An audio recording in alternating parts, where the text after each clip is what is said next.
This is CS50, and this is the day before our test, of course. This is lecture 8, in which we're actually going to finally transition from C, this lower level language that we've been spending quite some time to. And the goal today isn't so much to focus on Python per se, but honestly to do what we hope will be one of the most empowering aspects of the class, which is to emphasize that this has not been a semester learning C. This has been a semester learning programming, a certain type of programming called procedural or imperative programming, but more on that in another higher level class perhaps. But really that this class is about ultimately teaching yourself to learn new languages. And indeed, what you'll find is that as we explore some of the features and the syntax of Python, odds are today it might look as cryptic as C did just a few weeks ago, but you'll find that once you start recognizing patterns as you have with C, it'll be all the more accessible and all the more useful when solving some problems. So unrelatedly, just earlier this week, I happened to be in Mountain View with some of the team, and you might recall from last lecture at Harvard, we offered this glimpse of one of the earliest racks of servers that Google itself had. Well, it turns out they changed buildings, but we happened to stumble upon the actual display. So pictured here is a photo from my own phone, which was actually really cool to see. So inside of this, you'll see all of the old hard drives they've used. We actually looked at some of the labels, and indeed, hard drives manufactured in 1999, which is when Google started getting some of its momentum. You can see the green circuit boards here, on which would be CPUs and other things potentially. So if you'd like a stroll down memory lane, feel free to read up on this on Wikipedia or even on the excerpts here. And then, strangely enough, at the conference some of us were at, did we discover this? Perhaps the biggest duck debugger made up of smaller duck debuggers, one of whom was our own. So that, too, was how we spent this past week. All right. So how are we going to spend this week and the weeks to come? So you'll recall that when we transitioned from Scratch to C, we drew a couple of comparisons between syntax and features. And I thought it'd be useful to take that same approach here, really to emphasize that most of the ideas we're going to explore today are themselves not new. It's just how you express them and how you write the syntax in the language known as Python that's indeed going to be different from Scratch, from C, and now here we are with Python. So back in the day, in week 0, when you wanted to say something in Scratch, you would literally use this purple puzzle piece, say hello, and we called that a function or a statement. It was some kind of verb action. And in C, of course, it looked a little something like this. Henceforth, starting today in Python, it's going to look like this. So before, after, before, after. So it's pretty easy to visually diff these two things, but what are just a couple of the differences that jump out at you immediately? C, Python. So there's no more \n, it would seem, in this context. So that's kind of a nice relief to not have to type anymore. What else seems to be different? No semicolon, thank God, right? Perhaps the stupidest source of frustration that you might have experienced by just omitting one of those. And someone over here? Yeah, so printf is now just print, which is pretty reasonable unto itself. So these are terribly minor differences, but it's sort of testament to the kinds of mental adjustments you're going to have to start to make. Fortunately, thus far, we've seen that you can start leaving things off, which is actually a guiding principle of Python, in that one of its goals is meant to be easier to write than some of its predecessors, among them C. So in C, we might have implemented this hello world program that actually ran when you click the green flag using code like that at the right. And this was, if those of you had no programming experience coming into CS50, what probably looked like the proverbial Greek to you just a few weeks ago. And we teased apart what those various lines meant. But in Python, guess what? If you want to write a program whose purpose in life is to say hello, well, just write def main print hello world. So it's a little similarly structured, and in fact, it doesn't lack, not lack for some of the more arcane syntax here, but we'll see soon what this actually means. But it's a little simpler than the one before. And let's tease this apart. So def here simply means define me, a function. So whereas in C, we've historically seen that you specify the type that the function should return, we're not going to do that in Python anymore. Python still has data types, but we're not going to explicitly mention what data types we're using. Meanwhile, here is the name of the function, and main would be a convention, but it's not built into the language in the same way as it is in C, as we shall see. Meanwhile, this silly incantation is just a way of ensuring that the default function to be executed in a Python program is indeed going to be called main. But more on that when we actually start creating. But this is perhaps the most subtle but most important difference, at least early on.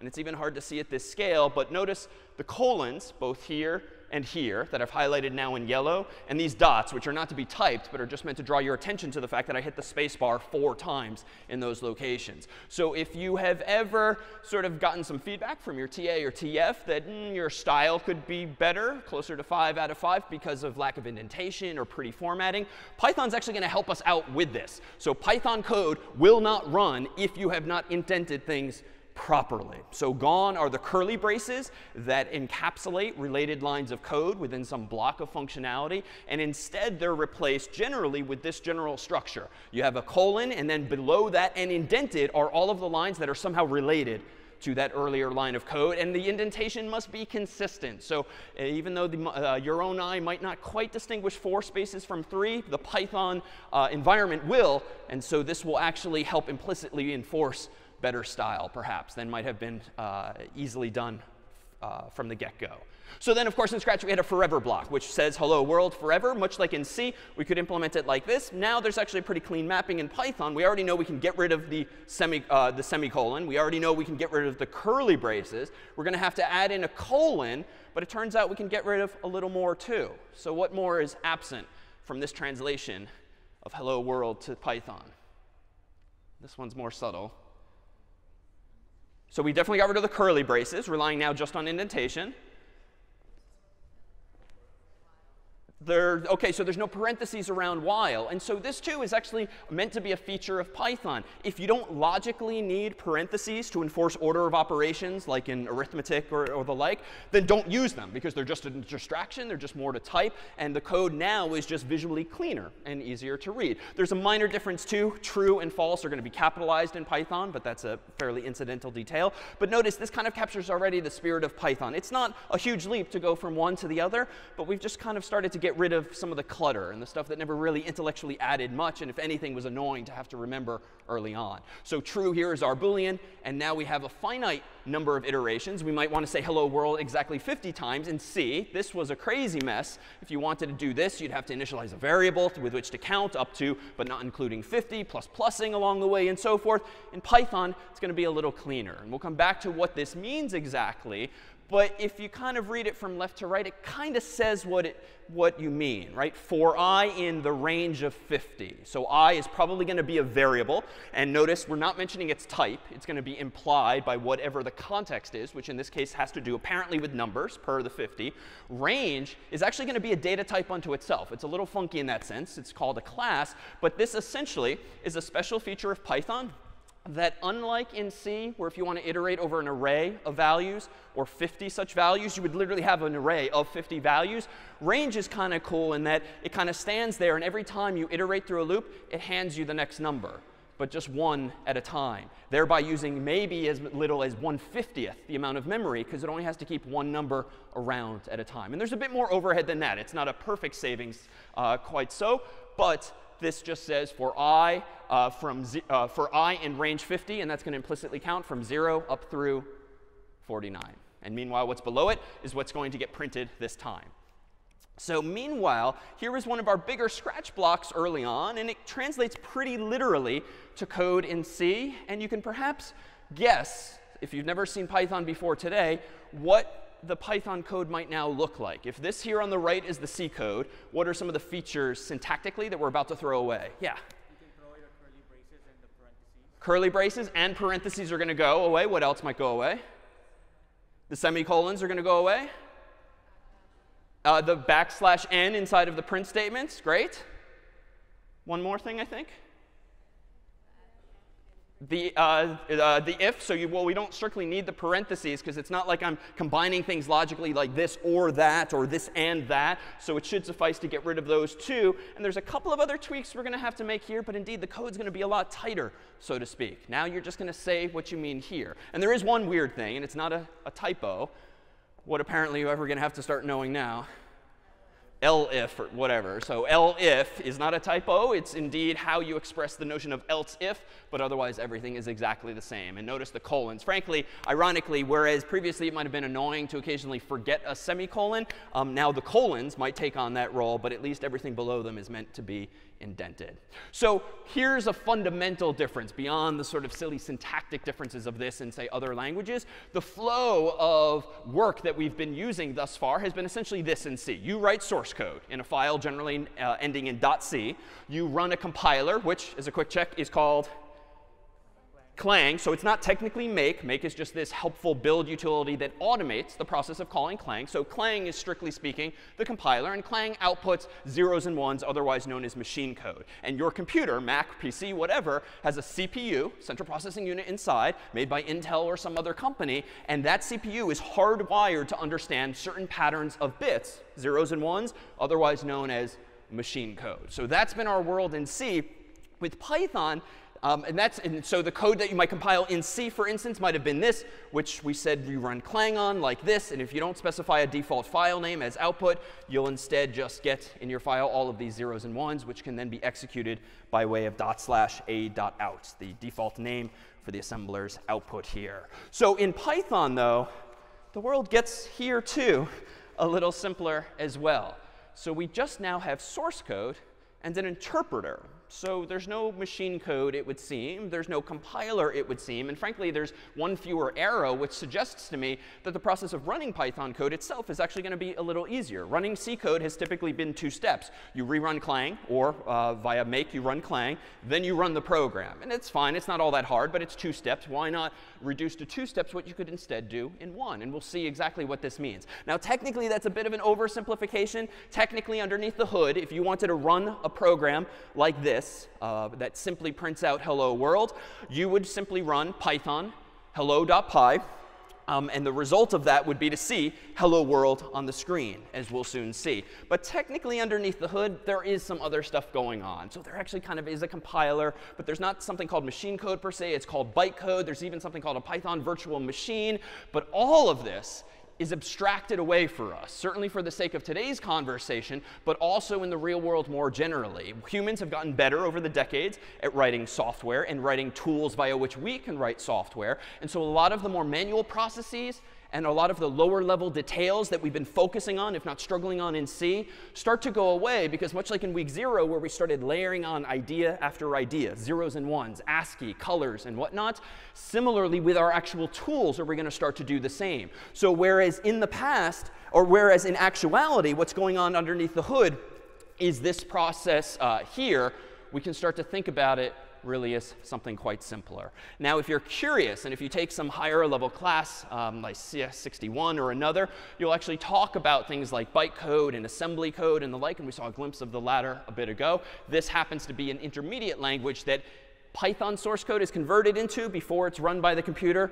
But again, we're going to turn a blind eye to those lower level details. So here are some of the tools now in our toolkit. In Python, there are data types, though as of now, we've not seen any examples whereby I specify what types of values are going to be in my variables or what types of values a function is going to return. But they are there. Everything is sort of loosely typed in that whatever you want a variable to be, it will just take on that data type, whether it's an int or string or the like.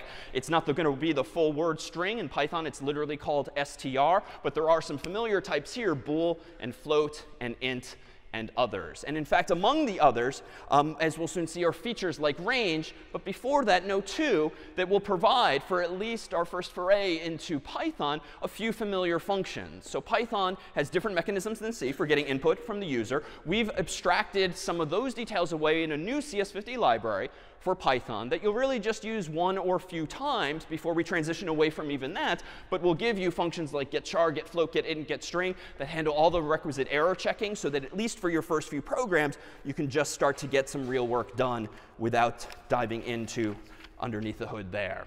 And then lastly, here's some other tools in our toolkit. And we'll just scratch the surface of some of these today. But what's nice about Python, and what's nice about higher level languages more generally, like more modern languages that learned lessons from older languages like C, is that you get so much more for free, so much more out of the box. There's so much more of a kitchen sink. There's so many metaphors we can use here, all of which speak to the fact that Python has more features than C. Much like Java, if you took a PCS or something else, had then C, so does Python have a whole toolkit for representing complex numbers, for representing dictionaries, otherwise implemented as hash tables, as you now know. Lists, which is kind of synonymous with an array, but a list is an array that can sort of automatically grow and shrink. We don't have to jump through hoops as we did in C. Range we've seen briefly, which just hands you back one number after another in some range, ideally for iteration. Set is the notion from mathematics, where if you want to put bunches of things into a data structure and you want to make sure you have only one of each such thing without duplicates, you can use a set.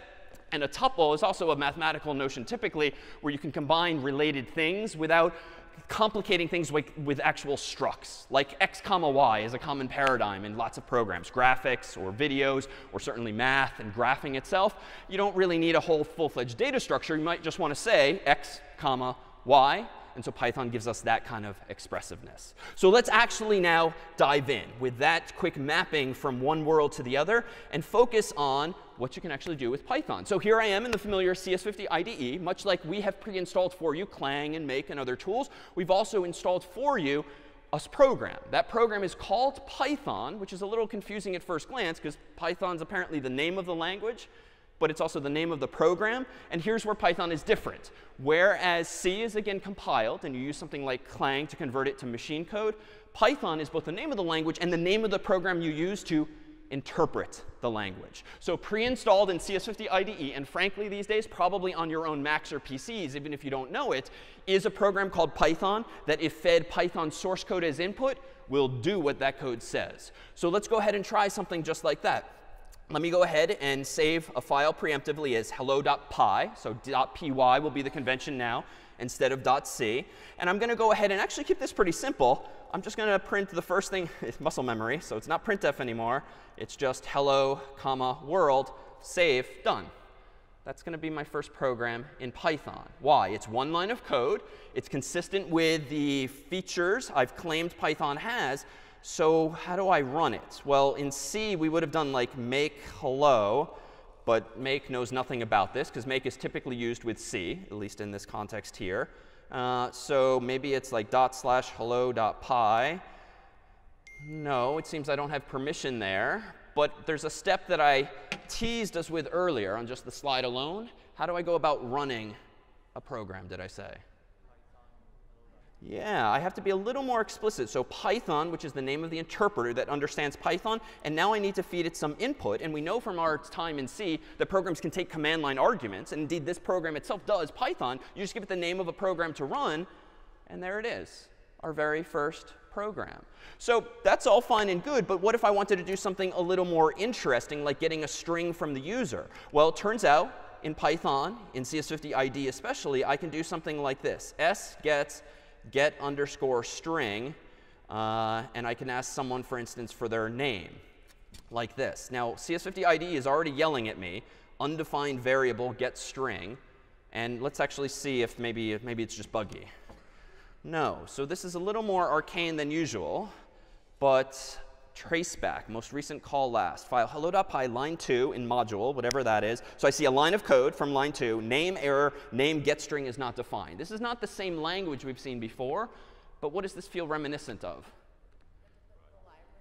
Yeah, like when the past, when you've forgotten CS50.h, you've gotten something about like an undeclared identifier, something like that. Like it just didn't understand something related to the CS50 library. So in C, we would have done include CS50.h. That's no longer germane because now we're in Python, but it's somewhat similar in spirit. Now I'm going to say instead, from CS50, import get string. And now save that.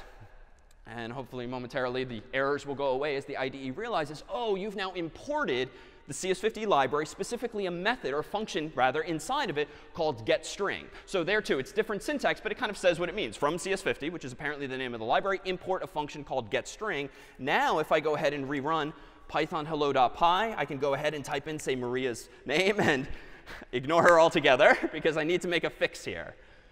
What's the obvious bug, obvious now to me, in the program? Yeah, so I need to include s, which I got on line 3, but didn't thereafter use in any way. So this is going to be wrong. of course, because that's going to say literally hello S. This is kind of how we used to do it.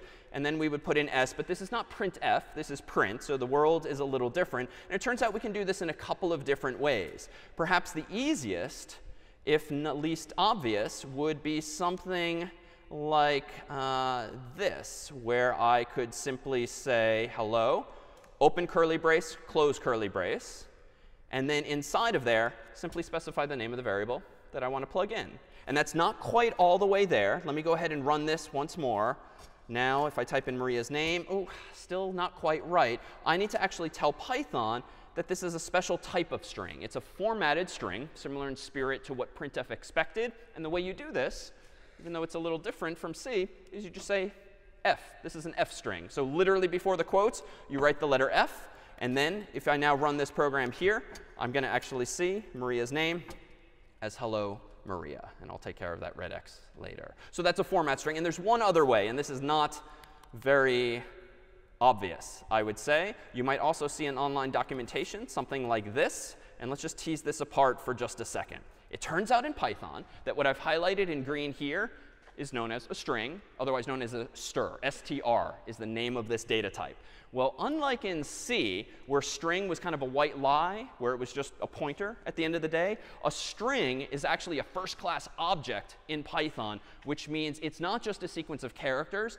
It has built-in functionality, built-in features. So much like a struct in C had multiple things inside of it, so does a string in Python have multiple things inside of it. Not just the sequence of characters, but functions that can actually do things. And it turns out you access those functions by way of the same dot operator as in C. And then you would only know from the documentation or examples in class what functions are inside of the string object. But one of them is format. And that's just a function that takes an argument. What do you want to plug into the string to the left of the dot? And so simply by specifying, hey, Python, here's a string with a placeholder. Inside of this string is a built-in function, otherwise known as a method, when a function is inside some object or structure. Pass in the value s. So if I now go ahead and rerun this, after saving my changes, I should now see that Maria's name is still plugged in. So that's it. But a simple idea that now even strings have things inside of them besides the characters alone, and you can access that via the dots. So let's go ahead now and ramp things up to a more familiar example from a while back. Let me go ahead and open up two side-by-side windows and see if we can't translate one to the other. I'm going to go ahead and open up, for instance, int.c from some time ago.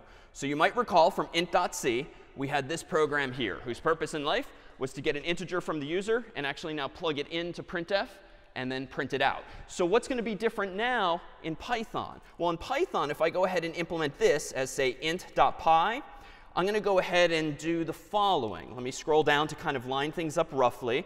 I can go ahead and say def main, as I saw on the slides before. And then over here, I can say I get int, quote unquote, integer. And then down here, I'm going to say not printf, but print, quote unquote, hello. And then the placeholder, what's the simplest way to do this now, per our past example? Curly brace, I. And then I just need to be super clear. This is a special F string or format string into which you can plug values. And now I'm going to go ahead and save that. And I've got most of the pieces together now, ignoring for now the red X. So what more remains to be done? I've made one same mistake as before. Yeah, so the get int. So up here, really the equivalent of line 3 would be from CS50 import get int this time.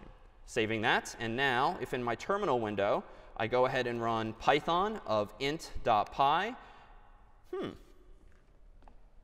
that seems strange. It's not an error in terms of like erroneous output. Just nothing happened. So why might this be? How might you go about troubleshooting this, even with very little Python under your belt? Is that a hand or no? No? OK. Yeah? Is there a line break? That's OK. I was just doing that to kind of make everything line up, but it's no big deal. Everything's indented properly, which is the important aesthetic. Yeah? we didn't call the function. And this is where Python's a little different from C. In C, recall, main just gets called automatically for you. Humans years ago decided that shall be the default name of a function. In Python, line 6 here, calling something main is just a convention. I could have called it foo or bar or any other word. It has no special meaning. And so in Python, if you want to actually call main, you need to do something, frankly, that's, I think, one of the stupider distractions early on. But you have to literally say this: if the name of this file happens to equal something that's specially called main, then call main. So long story short, when you run the Python interpreter on a file, as we've been doing with Python space int.py or hello.py, there is a special global variable that your program has access to called underscore underscore name underscore underscore. And if that default name happens to be underscore underscore main underscore underscore, then you know that you have the ability to call any function you want by default. So for now, much like we did in week 1, where we glossed over certain details that just weren't all that interesting, lines 11 and 12 for now, let's consider not all that interesting, but it's how we're going to kickstart these programs. Because now if I run Python space int.py, type in a great number, hello, 42. It's the meaning of life, the universe, and everything. So let's now actually do something more powerful than just getting a single int from the user. Let me go ahead and close off this one and close off this one and open up, say, int.c after splitting my window again into 2 windows here. And let's open int.c. So this one was a little different in that we did some arithmetic. And so here's going to be another difference in Python. Here's what we did in C. And what was curious or worth noting about math in C? Which of these did not quite behave as you might expect in the real world? Division? Yeah, why? What did division do? Yeah, it chopped off or rounded down. It floored the value by throwing away everything after the decimal point. So this line here, 18, where it's such and such divided by such and such is such and such. And we literally just said x divided by y. If you divided, for instance, 1 divided by 2 in grade school, hopefully you would get the value 1/2 or 0.5. But in C, what did we get instead? 0. So it gets truncated to an int, the closest int without a decimal point being 0, because 0.5 is really 0.5, and thus we had that effect. So in Python, things are going to be similar in spirit, but this is kind of a feature that was fixed, or a bug that was fixed. In Python, let me go ahead here and open up an example I wrote in advance called ints.py, which is actually now going to look like this. So the Python equivalent now, which I'll roughly line up, looks a little different. And there's a few distractions because we have all these f strings now in the way. But notice I'm just plugging in x's and y's. But what's a new feature apparently in Python arithmetically? So floor division. So this was the more proper term for what C has been doing all this time. In C, when you use the slash and you divide one number by another, it divides and then floors it to the nearest int. In Python, if you want that same old school feature, you're going to now use // not to be confused with the C comment. And if you want division to work the way you always knew it did in grade school, you continue using just the slash. So a minor point, but one of the differences to keep in mind. So if we actually run this here in Python, if I go into source 8 today and our weeks directory for week 1, and I run python ints.py, here now we're going to see 1 and 2. And there's all of the values that we would expect to see. All right, so without dwelling too much on this, let's fast forward to something more powerful like conditions. So in Python, if we want to do something only conditionally, laying out my browser like this, let me go ahead and open up, let's say, conditions.py, conditions.c, which once upon a time looked like this. So in this example here, notice that we have a program that gets 2 ints from the user and then just compares x and y and prints out whether they're greater than, less than, or equal to ultimately. So let's actually do this one from scratch over here on the right. So let me go ahead and save this as conditions.py. And then at the top, what's the very first thing I'm going to apparently now need? Yeah, so the CS50 library. So from CS50 import, it looks like getInt is the one we want this time. Now, how do I go about getting an int? Or what's the translation of line 9 on the left to the right-hand side of the screen? x equals get int of the same prompt. OK, what comes next? If I line it up roughly here, y gets get int of quote unquote y. And what's down here? The condition. So if x less than y? No parentheses are necessary. It's not wrong to put them, but it's unnecessary. And now enters a word into our terminology. It's not Pythonic, so to speak. If you don't need them, don't put them. So if x is indeed less than y, what do we want to do? We want to print x is less than y. Yes? No? OK. All right, good. So else if x. OK, good.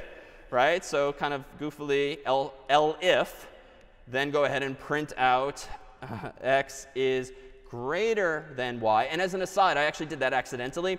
But it turns out in Python 2, you can use double quotes or single quotes. Either is fine. Whereas in C, single quotes had a very specific meaning, which meant what?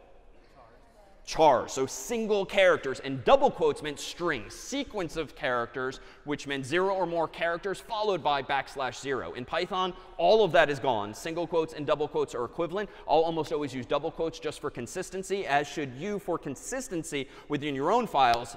But sometimes it's useful to drop into one or the other if you nest, for instance, quote marks, as you might have once in a while in C. OK, so finally, else print out x is equal to y. So it's cleaner, and frankly, I don't need all this white space, so let's go ahead and just make this a little tighter still. You can see that in 11 lines, we've now done what took 27 or so last time. But I have omitted something, to be fair. What did I omit? Yeah, I didn't do that whole calling a function thing. There's no mention of main. And it actually turns out that's not strictly necessary in Python. If you're going to be interpreting a file that contains Python code, and it's a simple enough program that you don't really need to factor code out and organize it into separate functions, then don't. If this is what would now be called a command line script, a program that just has lines of code that you can execute literally at the prompt. So if I go into this directory and run Python of conditions.py, enter, x will be 1, y will be 2, x is indeed less than y. And that's it. I don't need to bother doing all of this, as I proposed earlier. Def main, and then I could go in here, and if you've never known this, and now it's useful especially for Python, you can highlight lines or just tab them all at once. I could do this, but then I would need this thing, which I'd probably have to go look up how to remember it if you're doing it for the first time. There's just no value in this case to doing that. But at least it can be there as needed. So let me go ahead and undo that, and we're back to a porting of one to the other. All right, so that might then be conditions. And let's see if we can't.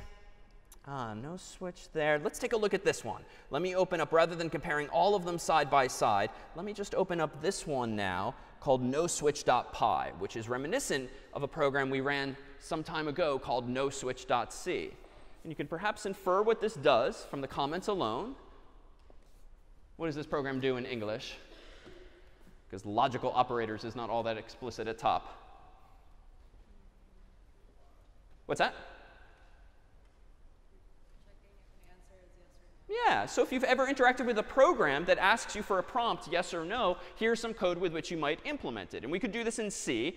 We're just comparing characters here, but there's a few differences. If you kind of now think back to how you might implement this in C, even if you don't recall this specific program. I'm importing my library, as right up here. I'm then calling getChar this time, which is also in CS50's library for Python. And then notice there's just a couple of things different down here syntactically. Besides the colons and the indentation and such, what else is noteworthy? Yeah.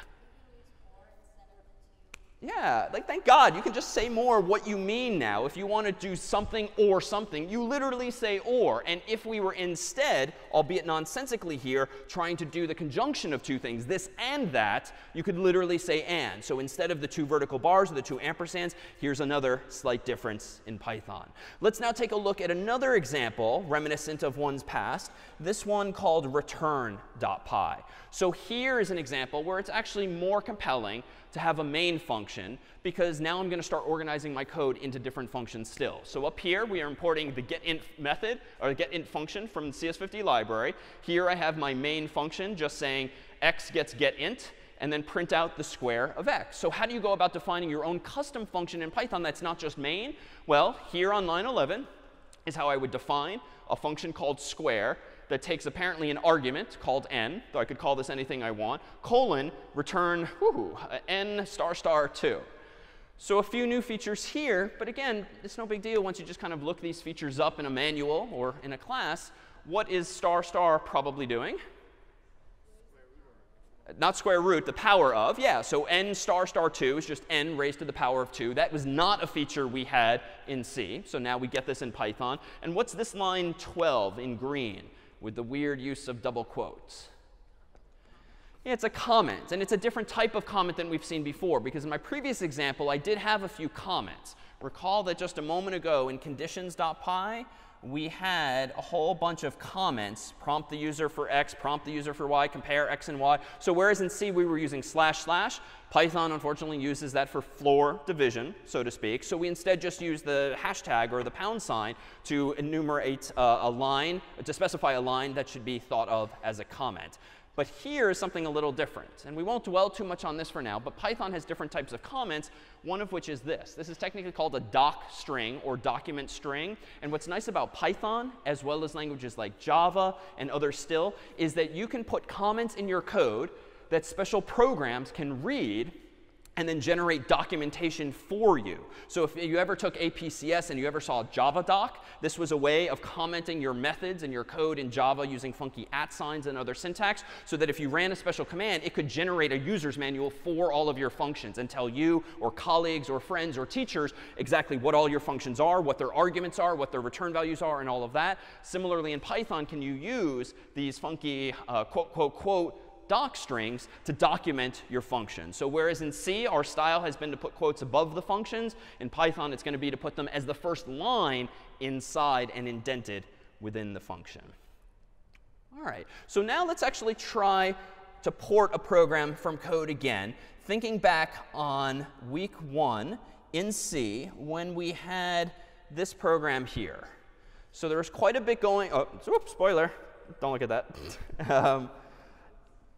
Hopefully that didn't sink in just yet. So in week 1, we had this program in C, getPositiveInt. And its purpose in life was to write a program that gets a positive integer from the user. In and of itself, not all that interesting, but it was an opportunity to introduce a few things. One, we introduced this line 6 several weeks ago, which is known as a prototype. And what was the purpose of having that function prototype up there? Yeah, you declare the function, but why? Because it's already implemented down here on line 15. Yeah, because of the way the programs run, and frankly, because of how sort of naive or dumb that Clang is by design, it does not know that a function exists until it actually sees it. So the problem is that if in C you have main, inside of which is a call to a function like getPositiveInt, but it's not implemented until a few lines later, Clang is going to be dumb and just not know that it even exists, and it's not going to compile your code. So this prototype, as we called it, is kind of a teaser, a hint, that doesn't implement the whole function. It just shows the compiler its return type and its types and order of parameters, so that that's enough information to then just trust that if I just blindly compile main, eventually I'm going to see the actual implementation of the function, so I can compile its bits as well. So in here, in C, we called getPositiveInt, and then we passed in a prompt. We stored it in a variable called I, and then printed it out. And then to implement this, we used kind of a familiar construct that you've used in other programs. Pretty much anytime you want to prompt the user for input, and you want to keep pestering him or her until they cooperate with whatever your conditions are, you would use the so-called do-while loop. And because the do-while loop, recall, is distinct from the while loop, how? It runs at least once, which just kind of makes intuitive sense if you want to prompt the user for something, and then if he or she doesn't cooperate, only then do you want to prompt them again. By contrast, with a while loop, it's going to happen again and again and again, no matter what, from the get-go. So let's see if we can't now convert this, or port this, as people would say, to Python. So here I'm going to go ahead and save a new file called positive.py. And I'm going to go ahead and do everything here in main as before. So I'm going to go ahead and do, let's say, from CS50 import get int, because I do need that.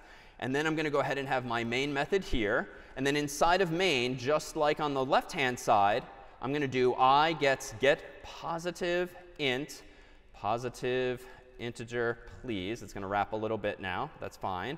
And then I'm going to go ahead and print this, which recall is just print an f string where the placeholder is I, although frankly, this is kind of stupid to just create a string that has nothing other than the value we want to print. Nicely enough in Python, just print what you want.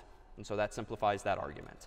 So now it remains to implement getPositiveInt, which is going to take some kind of prompt as its input. And notice I'm not specifying the data type of prompt, which is string. I'm not specifying the return type of this function, but both actually do exist underneath the hood. So in the past, to get a variable, I would do something like this, semicolon, but I know I don't need the semicolon. I know I don't need the data type, and this just looks stupid to just blindly put a variable there to need it. You don't need to do this in Python. If you want to use a variable, just start using it. And unfortunately, whereas almost every other feature we've seen in Python thus far kind of maps directly to maps directly back to a feature in C, Python does not have a do while. So it has the for in, and it has while, and maybe it has other things we haven't told you about, but it doesn't have do while. So knowing that and knowing only what we've presented thus far, how do we still go about getting an int from the user and ensuring it's positive and reprompting him or her if and only if it's not? Put another way, how would you do this in C if we took away from you the do while construct? Exclamation points? OK, so we could invert something maybe using that logically. We can just do a while loop. We could just use a while loop. How? So while prompt is less than 1. So while prompt is, OK, so the prompt is the string we're going to input, or that we're going to pass display to the user. So it's not prompt, I think.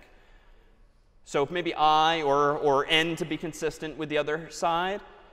So you know what, what about this? What if I just do, you know what, I know I need a loop. This is by far the easiest way to just get a loop, right? It's infinite, which is not good, but I can break out of loops, recall. So what if I do something like this? What if I do n getInt, passing in the same prompt, and then what do I want to do next? I'm inside of an infinite loop, so this is going to keep happening, keep happening, keep happening until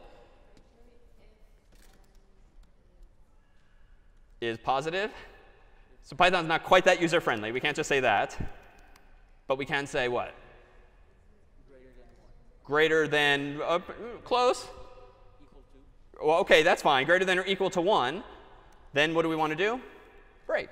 So it's not quite as cool as like a do while loop, which kind of gives us all these features, though frankly, this was never that pretty, right? Especially the fact that you had to deal with the issue of scope by putting the variable outside. So in Python, the right way to do this would be something like this. Just induce an infinite loop, but make sure you break out of it logically when it's appropriate to do so. And so now if I go ahead and add in that last thing that I keep needing, so if name equals main, and it's always fine to copy paste something like that, a call main. Let me go ahead now and in my terminal window run Python of positive.py.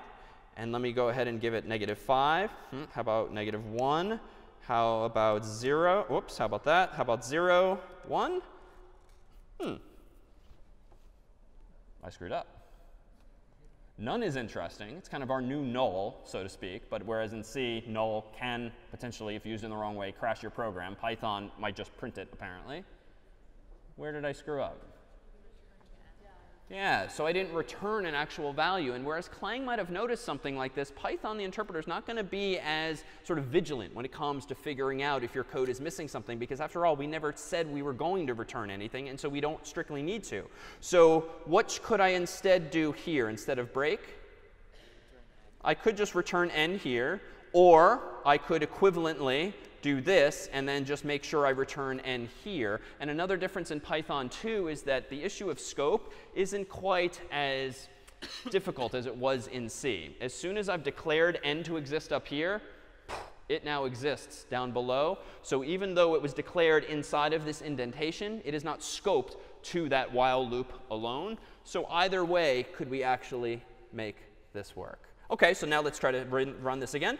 Positive integer, -1, 0, 1. And now we're actually seeing the number 1. All right, let me pause here for just a moment and see if there's any questions. No? Yes? Do you have to call things in the CS50 library individually, or can you just import the entire library? Good question. Do you have to call things inside of the CS50 library individually, or can you import the whole thing? You can technically import the whole thing as follows. If you want access to everything in the CS50 library, you can literally say star. And in star in programming, well, in many computer contexts, star generally is a wildcard character. And it means anything that matches this string here.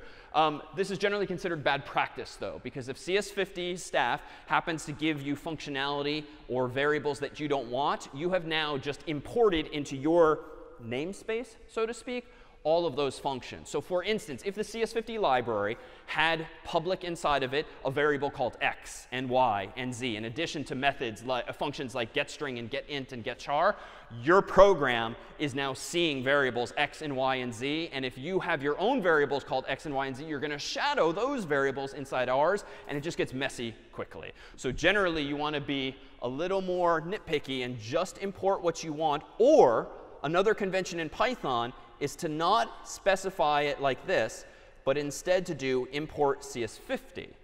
This does not have the same effect of importing all of those keywords like getInt and getString into your program's namespace, like the list of symbols you can actually type in. But what you then have to do is this. You have to now prefix any usages of the functions in that library with the now familiar or more familiar dot operator. So this is just a stylistic decision now. I have consciously chosen the other approach so that initially you can just call getInt, getString, just like we did in C. But technically and probably more conventionally would people do this to make super clear this isn't my getInt method, it's CS50's getInt function. OK, other questions? Yeah? Is it good coding practice to do the if underscore name or just because like you can run hello world without the defining main? Do you really need to do like that? Oh, it's a good question. Short answer, no. So I'm showing you this way because you'll see this in various examples online and in programs that you might look at that are open source. Strictly speaking, this is not necessary. If you end up making your own library, this tends to be a useful feature. But otherwise, I could equivalently do this, which is perfectly fine as well. I can still define getPositiveInt. I can get rid of main altogether, and I can just now do this. So this program is equivalent and just as fine for now. OK, so with that said, let's do a couple of more examples here to kind of paint a picture of some of the things that are similar and different. And let's go ahead and open up, for instance, overflow.c from some weeks ago, splitting our windows again. And then on the right-hand side, let me open up something called overflow.py, which I put together in advance. So here we have on the left an example of integer overflow, whereby if I start counting at 1 and then don't even have a condition, and I just keep multiplying I by 2, by 2, by 2, doubling it, doubling it, doubling it, doubling it, we know from C that bad things happen if you just kind of keep incrementing something without any boundary in sight. So this program is just going to print out each of those values, and it's going to sleep 1 second in between. Same program in Python, looks pretty similar, but notice I'm doing initializing I to 1, doing the following forever, printing out I, multiplying I by 2, and then sleeping for 1 second. But sleep is also not built into Python in the way that print is. Notice what I had to include up here, and I wasn't sure what that was. And so honestly, just a few days ago, I Googled like sleep 1 second Python, saw that there's this time library inside of which is a sleep function, and that's how I knew which library to actually include. And just as there are man pages for C, there's a whole documentation website for Python that has all of this information as well. So let me go ahead and do this, and let me actually try to create 2 windows here. What's the best way for me to do this? Split 1 to 2. OK, so let's do this just so I can run this in the same place. So if I go into my source 8, my source 8 directory, and I go into weeks and 1, and I make overflow. Nope, sorry. Week 1. OK, so if I go into source 1 and I do make overflow, which is kind of cute semantically, I'm now going to be able to run a program called overflow. Meanwhile, over here, let me go ahead and split this window too. Damn it, not there. Let's put this over here. Oh, no.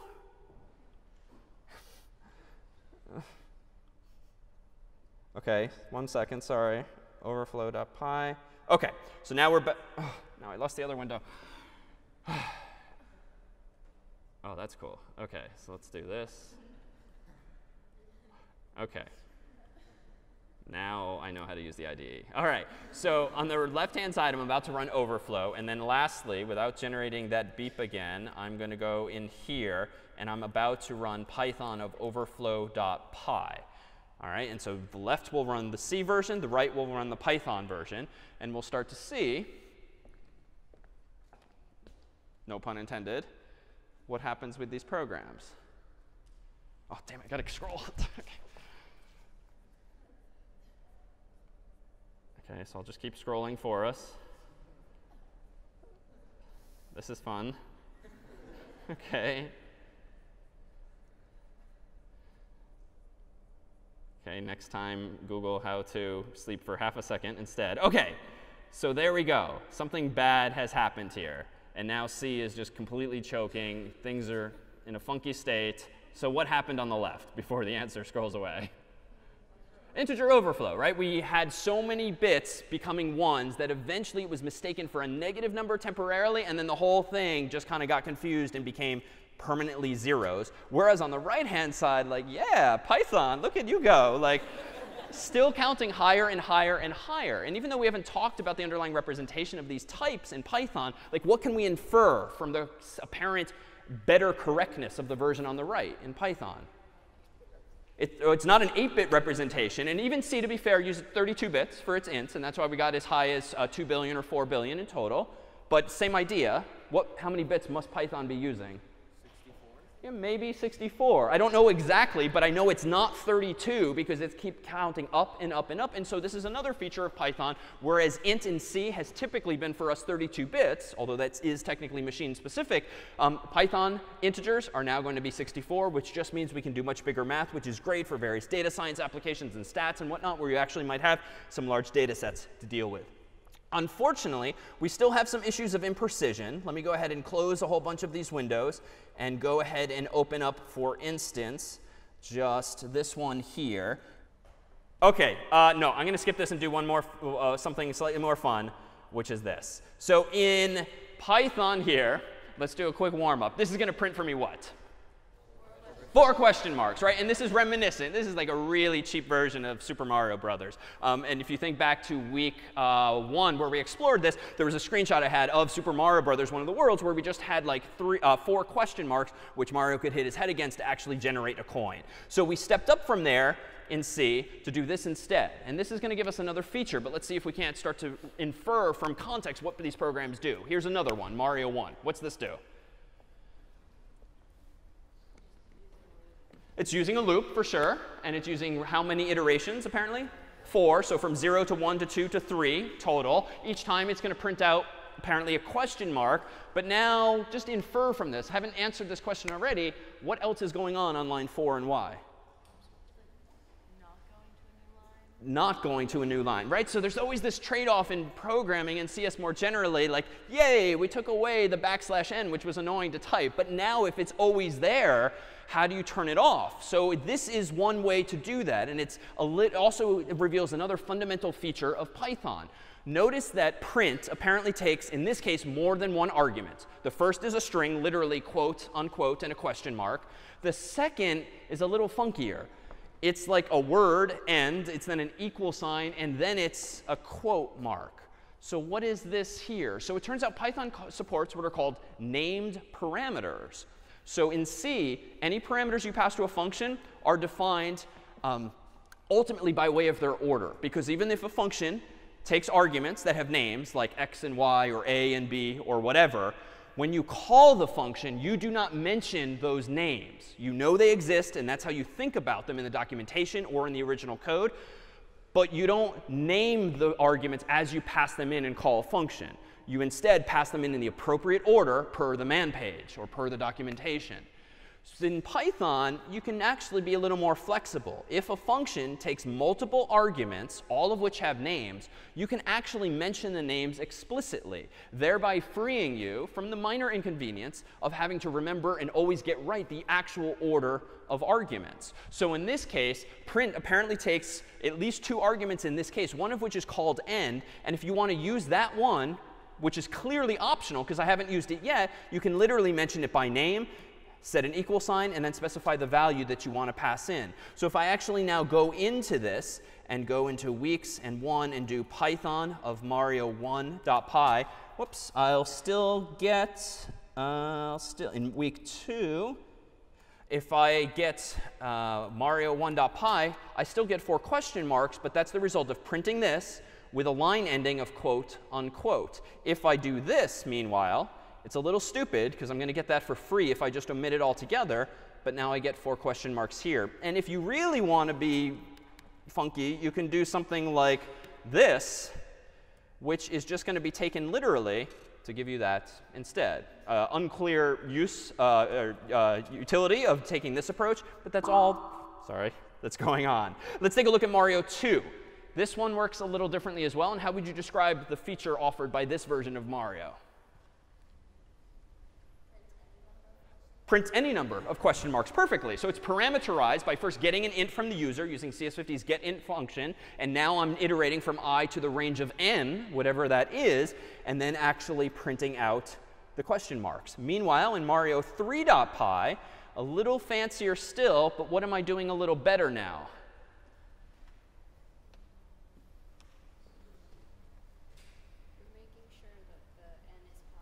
Yeah, I'm just making sure that the n is positive. So I didn't bother implementing a whole function called like get positive int. I don't need that. This is a super short program. I'm just using the same logic up here, inducing deliberately an infinite loop, breaking out of it only when I've gotten back a positive integer, and then printing out that many of hashtags reminiscent of the bricks in Mario. And then lastly, we have this slightly more sophisticated version that actually prints out a different shape altogether. And you can infer from the comments, but focus more on why.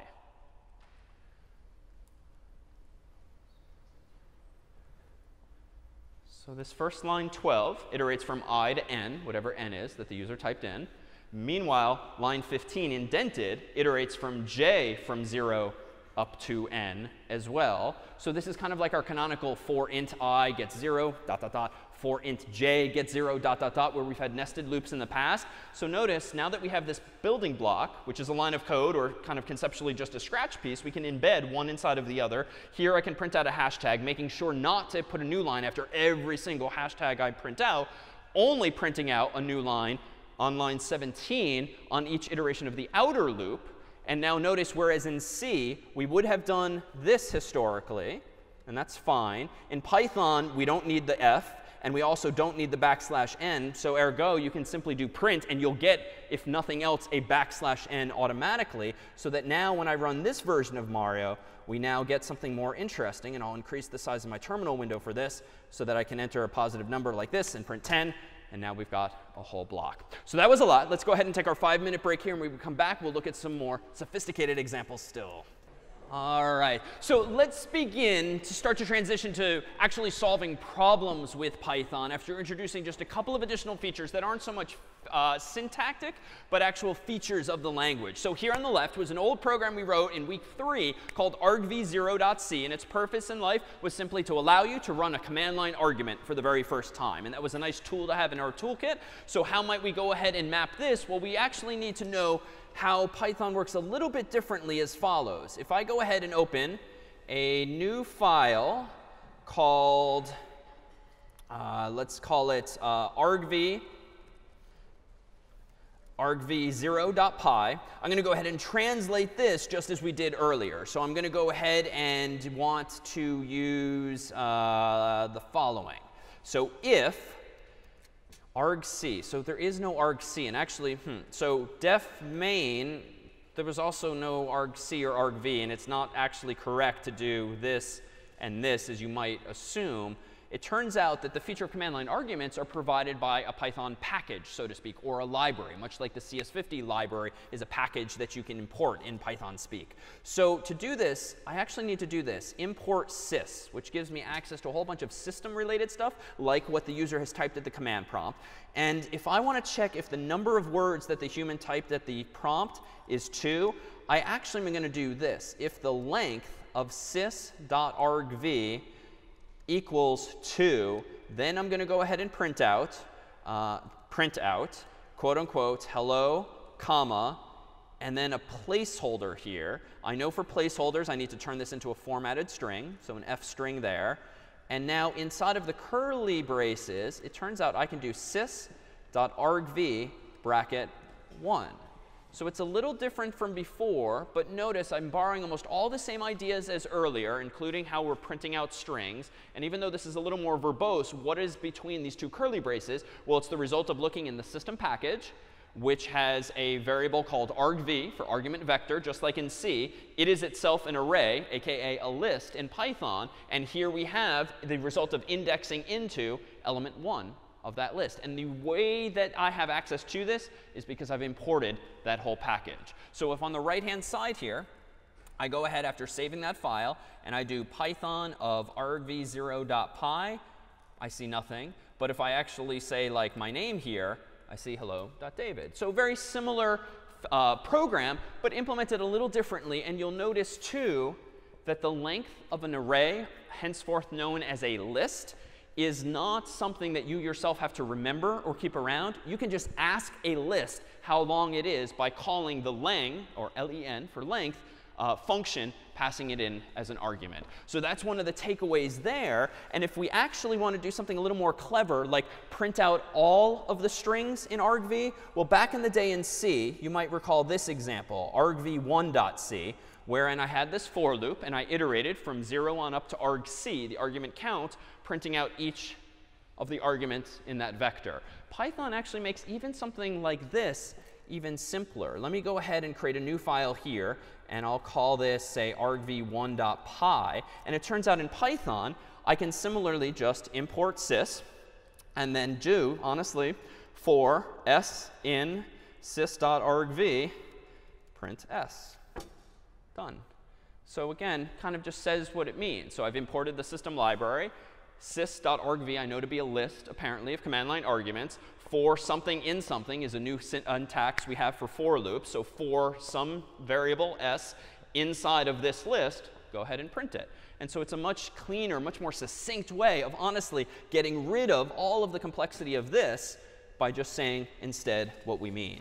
Meanwhile, if I wanted to print out every character, I can take this one step further. So back in the day in C, if I wanted to print out every command line argument and every character therein, I could do this. I just need a couple of nested loops, wherein via the outer loop, I iterate over all of the arguments passed in. And on the inner loop, I iterate over the current string length of whatever argument I'm printing.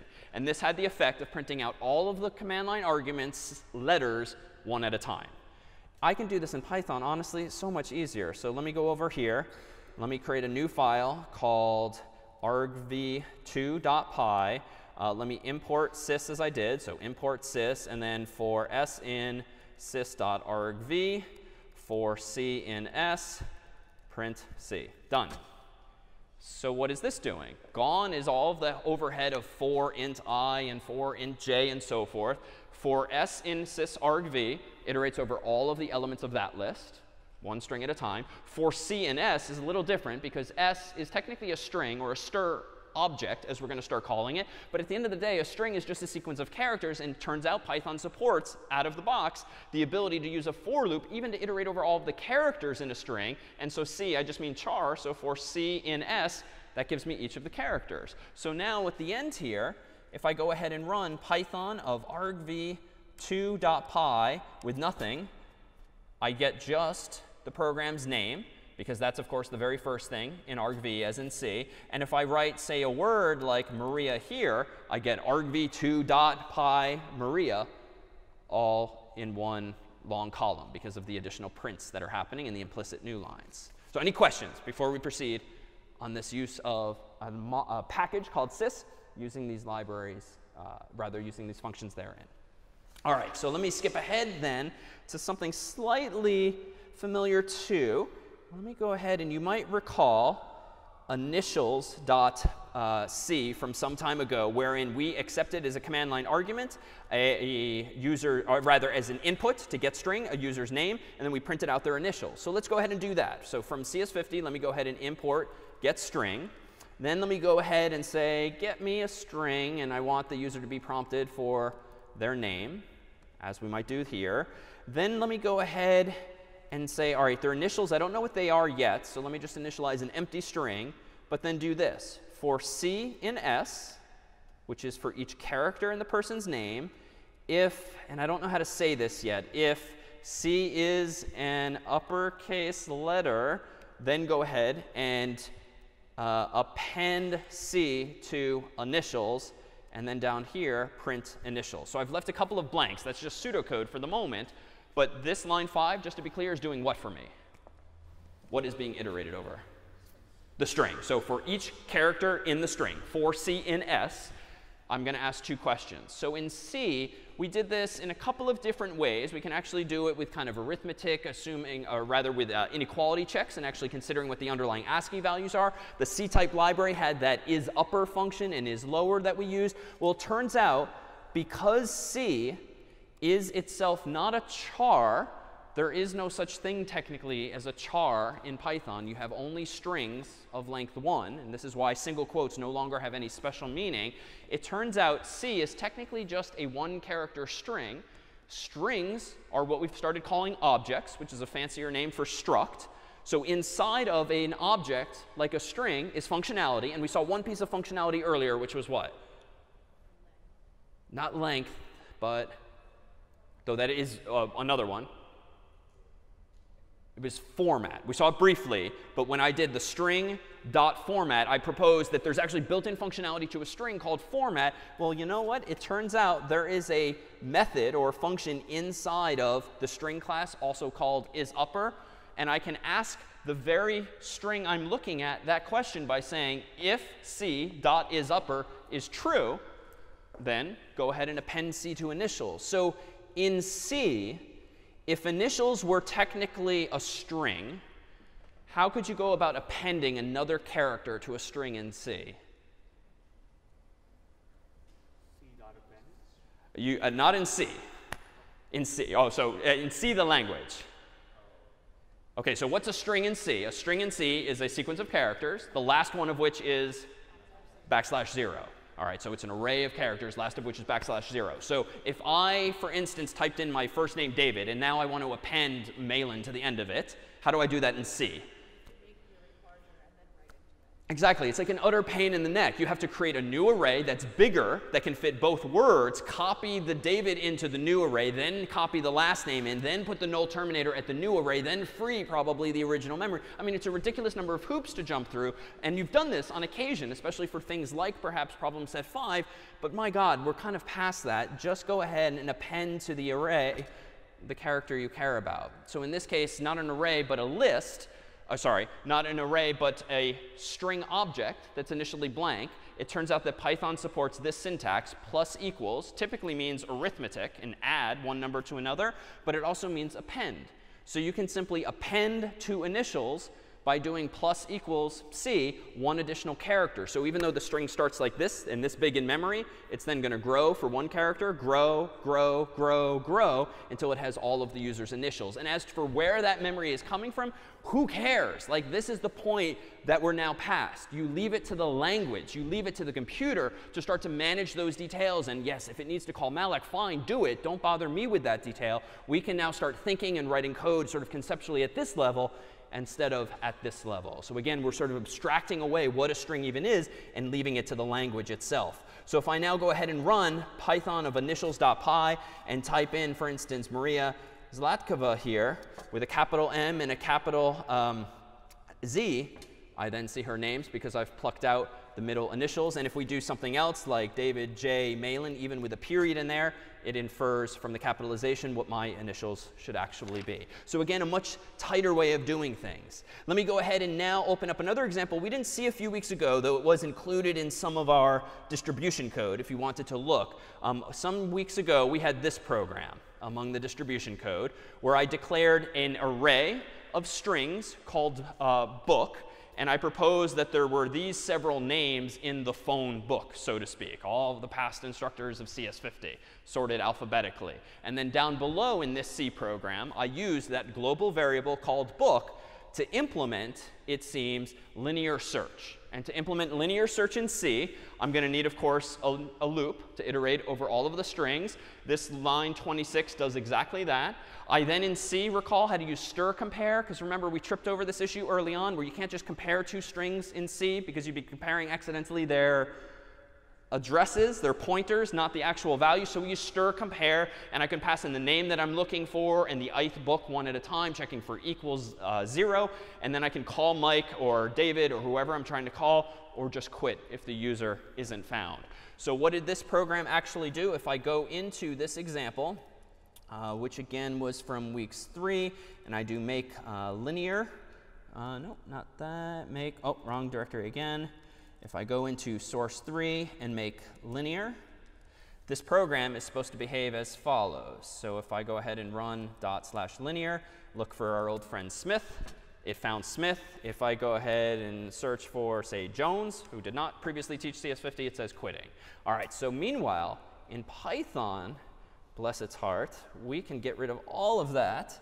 And in our source 8 directory here and our subdirectory 3, let me go ahead and open this instead. In Python, I can declare an array, otherwise known as a list, almost in the same way. But what's different, just to be super clear?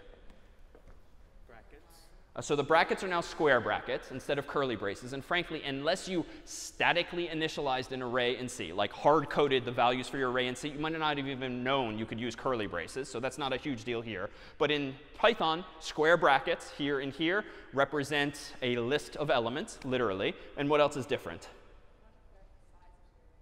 Didn't declare the size of the array. And I technically don't have to do that in C either if you're hard-coding all of the values all at once. But there is something missing on line 7. Sorry? Type. The type. I didn't specify string. But otherwise, this is pretty similar to what we've done in C. But what's beautiful here, and let me go ahead and hide that for just a second. Let me go ahead and prompt the user for his or her name. So let's ask for the name here. And then if I want to search the book, which is just a list of names, how do I implement linear search? Well, I could just do if name in book print calling name, and let's make this an f string, and then down here, that's it. So that's how you implement linear search in Python. You don't need a loop. You can just ask the question yourself. So if book is a list and name is the string that you're looking for, just ask the language to figure this out for you. If name in book is the syntax you can use to ask literally that question. And in Python, we'll use probably linear search over that list, because it doesn't necessarily know it's sorted, even though it happens to be alphabetically, but it will find it for you, thereby saving us a lot of the complexity and time of having had to implement that ourselves. Meanwhile, if I want to compare two strings, let me propose this. Let me write a quick program here, compare1.py. And let me go ahead and from CS50 import getString as before. And now let me go ahead and get one string that I'll call S. And let me get another string that I shall call T, just as we did a few weeks ago. And now in C, this was buggy, right? If I print same, else I print different. So in C, just to be super clear, why was this incorrect? This general idea of using equals equals. Yeah, they're comparing addresses, right? This was like the day before we peeled back the layer of what a string actually is. And it turns out that S and T in C were char stars or addresses, which means certainly if you get two different strings, even if you've typed the same characters, you're going to be comparing two different addresses. They're not going to be the same. Now, you can perhaps infer from the theme of today, what is Python going to do if asked if S and T are equal? It's going to ask and answer that question as you would expect as the human. Equals equals now in Python is going to compare S and T, look at their actual values because they are strings, and return same if you literally type the same words. So in here, if I go in here and I do Python of compare 1.py, and I type in, for instance, Maria, and then I type in Maria, they're indeed the same. If I type in Maria and say Stelios, they're different because it's actually now comparing the strings as we would have hoped some time ago. So let's take a look at another that kind of led to some interesting quandaries. You might recall in week 4, we had this example in C. No swap, so named, because this just did not work. It was logically seemingly correct, but swap did not actually swap x and y, but it did swap a and b. Why? The memory locations were different, right? So x and y, recall, are variables in C that exist in a certain slice of memory that we call the frame on the stack, mains frame on the stack. Meanwhile, a and b are from a slightly different location in memory. We sort of kept drawing it slightly above, like a tray at in the dining hall on the so-called stack. A and b had the same values of x and y, 1 and 2, but their own copies of them. So even though we logically, as with Kate, I think with the Gatorade, swapped the two values, we ultimately swapped the wrong two values without actually permanently mutating the original x and y. So fortunately and unfortunately in Python, there is no such thing as a pointer. So those are now gone. So we no longer have the expressiveness with which to solve this problem that way. But let me propose that we do it in oh so clever of another way. Here, let me go ahead and declare x is 1, y is 2. Let me go ahead and print out as much. So with a format string, I'm going to go ahead and say x is x, y is y, plugging in their respective values. I'm going to do that twice, but in between, I'm going to try to perform this swap. And if your mind's ready to be blown, you can do that in Python.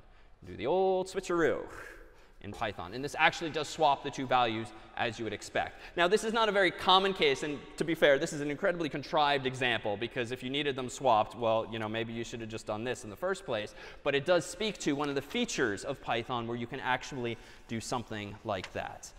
Let me introduce now one additional feature that we only recently acquired in C, and that's the notion of a struct. And let me go ahead and do this in code from scratch. So let me go ahead and save this file proactively as struct0.py, reminiscent of one of our older programs. And let me go ahead and do this. From CS50, import getString. And then let me give myself an empty list. So that would be a conventional way of giving yourself an empty list in Python. And much like in C, you can declare an empty array. But in C, you have to know the size of it. Or if not, you have to use a pointer, and then you have to malloc. No, all of that is gone. Now in Python, you want a list, just say you need a list, and it will grow and shrink as you need. Now I'm going to go ahead and just 3 times, arbitrarily, for I in the range of 3, let me go ahead and ask the user for a name using getString, and I'll ask him or her their name. Dorm, we'll use getString as well. Dorm here. And then I want to append to the array this student. So I could do something like this, students.append name.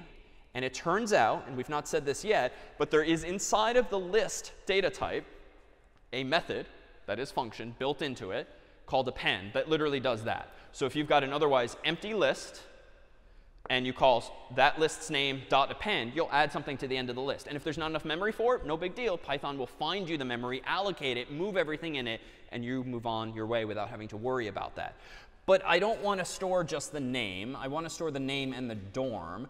So I could do this. I could do, well, maybe this isn't really students. Maybe this is now like dorms. And then here I could do dorms.append dorm. But why is this devolving now into bad design if my goal was to associate a student with his or her dorm and then keep those values together? Like, why is this not the best approach in Python or back in the day, even in C, to have 2 separate arrays? Like struct. What's that? Struct. It's so, well, you have to, like, it's twice as many things to maintain, for sure. And what else? You can't map it to each other. You can't map one to the other. It's very arbitrary. Like it's sort of this social contract that I will just assume that student 0 lives in dorm 0 and student 1 lives in dorm 1. And that's fine and that's true. But like one of the features of programming and computer science is this idea of encapsulation, like associate related memory with each other. And so what did we do in C instead? We did not have two arrays. Yeah, we had a struct. And so Python doesn't have structs per se. It instead has what are called classes. And it has a few other things like tuples and name tuples, but more on those some other time. So it turns out I could actually implement my own notion of a student, and I could import it like this. The convention in Python is if you create your own struct, henceforth called a class, you capitalize the name of it by convention. So a little different from C conventions. So what is a student going to look like? This is perhaps the most complex syntax that we'll have today, but it just has a few lines. If you want to implement the notion of a student, how might you do this? Well, in Python, you literally say class student, where class is similar in spirit to, just to be clear, struct or typedef struct. But in Python, we're just saying class. And then this is the funky part. You can declare a function that by convention must be called init for initialize, that takes as its first argument a keyword called self, and then any number of other arguments like this. And then, for reasons that will hopefully be clear momentarily, I can write some code inside of this method. So long story short, what am I doing? I have declared a new type of data structure called student. And implicitly inside of this data structure, there are two things inside of itself. Something called name and something called dorm. And this is how you would, in a C struct, typically do things with the data types and semicolons inside of the curly braces. Meanwhile, there's this method here, and it's a method insofar as it is inside of a class. Otherwise, it's a function, just by a different name. This method init takes whatever self is, more on that another time, but it then takes 0 or more custom arguments that you can provide. And I called it name and dorm. So it turns out this special method init is a function that's going to be called automatically for you anytime you create a student object. So what does that actually mean? That means in your code, what you can actually do is this. I can create a student in memory by saying s gets capital student, passing in name and dorm. And we don't have this feature in C. On the right-hand side, what I've highlighted is the name of the class and its two arguments, name and dorm, which are just what the user has typed in. What this class does for me now is it allocates memory underneath the hood for a student. It's got to be big enough for their name and big enough for their dorm, so it's like yay big in memory, so to speak. It then puts in the name and the dorm strings into that object and then returns the whole object. So you can kind of think of this as a much fancier version of malloc.